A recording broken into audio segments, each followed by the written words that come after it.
Olá, seja bem-vindo para mais um Evangelho. Que a paz e a luz de Jesus nos envolvam hoje e sempre. Hoje trouxemos do Evangelho de Mateus, capítulo 11, versículo 28.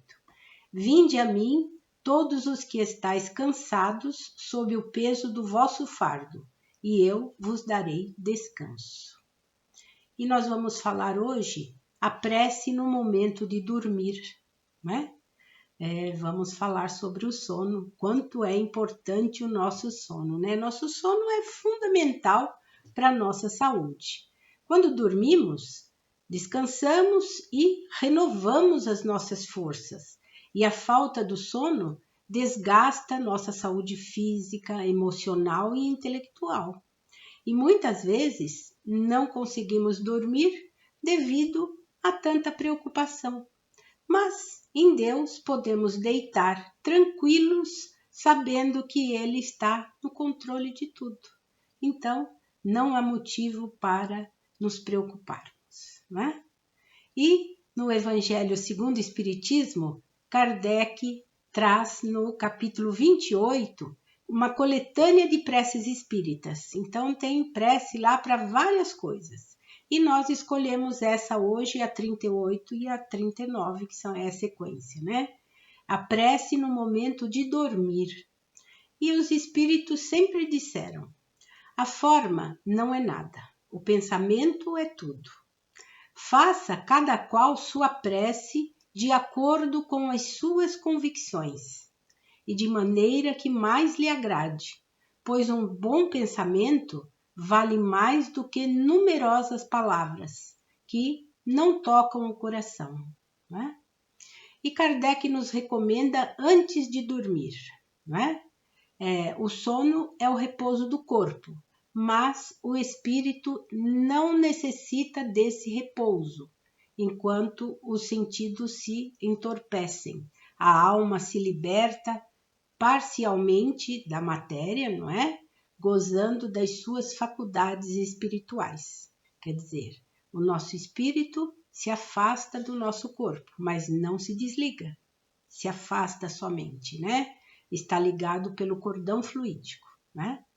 O sono foi dado ao homem para a reparação de suas forças orgânicas e das suas forças morais, enquanto o corpo recupera as energias gastas no estado de vigília. O espírito vai se retemperar entre os outros espíritos. Veja só, não é? É então que ele tira de tudo que vê, de tudo que percebe e dos conselhos que lhe são dados as ideias que lhe ocorrem depois em forma de intuições, né? A gente dorme, o espírito se desliga, nos encontramos com outros espíritos, né? E tudo que a gente vê lá vem para a gente no dia seguinte em forma de intuições. E o retorno temporário do exílio à sua verdadeira pátria, a liberdade momentânea concedida ao prisioneiro, quer dizer, porque estamos no corpo físico, o espírito fica prisioneiro, não é? E quando ele está liberto, é a liberdade, né? Mas acontece como no caso dos prisioneiros perversos, que o espírito nem sempre aproveita esse momento de liberdade para o seu adiantamento, porque tudo vai depender do quê? Dos nossos pensamentos, das nossas emoções, dos nossos sentimentos, e com esses que nós vamos ser afins, né? Então, por isso que é importante a prece ao dormir e ao levantar, né? E ele ainda diz, né? Se conserva maus instintos, em vez de procurar a companhia dos bons espíritos, busca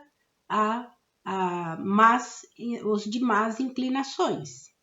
Tudo é sintonia, tudo vai depender daquilo que temos dentro de nós, né? Então, aquele que se acha compenetrado desta verdade, eleve o seu pensamento. No momento em que sente aproximar-se o sono, solicite o conselho dos bons espíritos e daquele cuja memória lhe seja cara, a fim de que venham assisti-lo no breve intervalo que lhe é concedido. Então, a gente pede a busca, né, para irmos ao encontro dos espíritos superiores e aqueles aos quais temos afinidades, mas os espíritos superiores, né, não os inferiores. E venho assisti-lo um breve intervalo que lhe é concedido, né, no sono, né? Se assim fizer, ao acordar, se sentirá fortalecido contra o mal, com mais coragem para enfrentar as adversidades, porque eles vão nos dar bons conselhos. Então a gente roga a eles que nos deem bons conselhos, boas intuições, boas inspirações, não é? Depois na prece, na 39, ele diz assim: minha alma vai encontrar-se por um instante com outros espíritos. Que venham os bons ajudar-me com os seus conselhos. Meu anjo guardião, ou meu mentor, não é? Fazei que, ao acordar, eu possa conservar uma impressão durável e benéfica desse encontro. Então, é isso que nos diz Kardec, né? E ele ainda diz, né, que os espíritos protetores nos ajudam com os seus conselhos através da voz da consciência, da nossa própria consciência, né, que fazem falar em nosso íntimo, mas como nem sempre lhes damos a necessária importância, oferecem-nos outros mais diretos, servindo-se das pessoas que nos cercam. Vejam só como Deus é misericordioso, não é? Além de nos dar a oportunidade de todas as noites encontrarmos-nos com os bons espíritos, os espíritos superiores, aqueles nossos familiares que já partiram há muito tempo, né? Os que partiram recentemente, é bom a gente não se ligar a eles, porque a gente não sabe da condição espiritual dele. Mas aqueles que já partiram faz muito tempo e que a gente tem afinidade, a gente também pede a intercessão deles, né? Que nos ajudem, que são espíritos que nos amaram aqui e certamente continuam nos amando do outro lado, né? Que nos ajudem para nos dar inspirações, intuições no dia seguinte. Por isso que às vezes quando sonhamos, nós trazemos determinadas imagens, porque foram coisas que a gente viu lá e às vezes a gente não entende, fica assustado.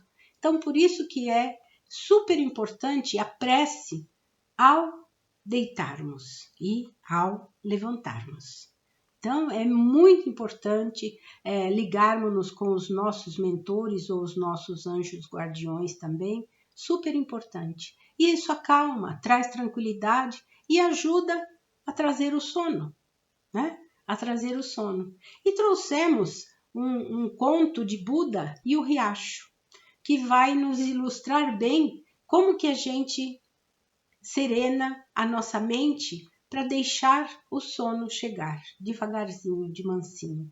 Então, certa vez, Buda, já com uma idade muito avançada, ele caminhava pela floresta junto a seus discípulos. O sol estava alto e no céu o calor era intenso, né? Então Buda sentia muita sede. Então ele disse a seu amado discípulo, Ananda, há 5 ou 6 quilômetros atrás, passamos por um pequeno riacho. Preciso que volte lá e me traga um pouco de água. Estou fraco e com muita sede. Ananda pegou a tigela e voltou ao riacho. Ao chegar lá, percebeu que alguns carros de boi haviam atravessado o riacho há pouco tempo, né? Revolvendo o leito de folhas secas, deixando a água toda enlameada. Conclusão, a água não estava boa para beber, né? E já não era mais, como não era possível beber aquela água, que estava muito suja, Ananda pegou e voltou de mãos vazias. Ao reencontrar Buda, né, ele disse o que havia acontecido e ele falou ainda para Buda, eu vou seguir mais adiante, que ouvi falar que tem um grande rio, a apenas 3 ou 4 quilômetros. E daí eu trarei a água de lá. Buda, no entanto, insistiu: volte e traga a água do mesmo riacho. E não volte se a água ainda estiver suja. Se estiver suja, simplesmente sente-se à margem do riacho e permaneça em silêncio observando. Cedo ou tarde, a água estará límpida novamente e você poderá trazer a vasilha e voltar com a água dentro dela, né? Disse Buda. Ananda não conseguia entender tanta insistência, mas se o mestre estava ordenando, o discípulo obedecia. Assim é, não é?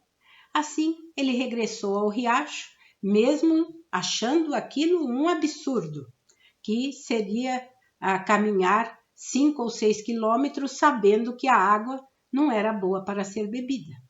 Quando Ananda regressou ao local, a água estava quase límpida.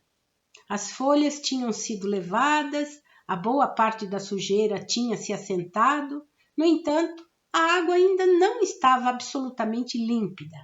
Então, deste modo, Ananda se sentou à margem do riacho e apenas observou o riacho fluir, como havia sido recomendado pelo Buda. Lentamente, tornou-se transparente como um cristal. E Ananda regressou dançando, ele ficou todo feliz. Ele tinha entendido por que Buda fora tão insistente, pois na sua insistência, Buda havia deixado uma mensagem que ele compreendera. Ananda entregou a água a Buda e agradeceu tocando os seus pés. E Buda então disse: o que está fazendo? Sou eu quem deveria agradecer por me ter trazido a água. Ananda respondeu a ele, né? Agora eu entendo. No início eu estava com raiva de ter que voltar lá, né?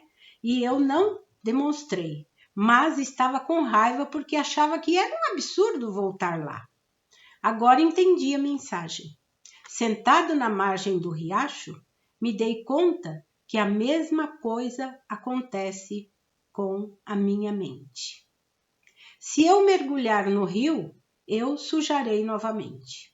Se eu mergulhar na mente, apenas irei criar mais barulho. Se eu mergulhar na minha mente, né? Apenas irei criar mais barulho. Mais problemas serão desenterrados e irão começar a aparecer. Compreendo que devo sentar-me também ao lado da minha mente, observando-a com todas as suas impurezas, problemas, folhas velhas, mágoas, feridas, memórias e desejos. E assim devo permanecer até o momento em que tudo fique limpo. Tudo o que temos que fazer é aceitar os sentimentos e emoções com amorosidade, deixando que se modifiquem e diluam-se sozinhos. Os pensamentos sempre estarão indo e vindo, e quando os aceitamos, ganham força, mas quando não tocamos neles, não os aceitamos, eles vão perdendo a força até dissiparem-se. E assim vamos olhando a realidade de frente e tomando consciência de nossos pensamentos de acordo de como está, né? Vamos tomando consciência dos nossos pensamentos e vendo como está a nossa mente. Podemos, enfim, ter consciência que não somos esses pensamentos. E assim, quando nós olhamos, né? Paramos, sentamos na beira do riacho e só olhando, deixando os pensamentos irem, não tocamos neles, não os aceitamos. Eles vão embora, eles vão perdendo a força e aí nós vamos ganhando calma, serenidade, tranquilidade e o sono chega, né? E assim vamos dormindo em paz e muito felizes, preparados, né, para recebermos uma noite tranquila, harmônica, de muita paz, de muita luz. Essa é a prece para o momento de dormir, né? Então, vamos aproveitar esse momento que é só nosso, né? Então, que Jesus abençoe a todos nós e a nossa família. Muita paz, muito sono, um bom sono.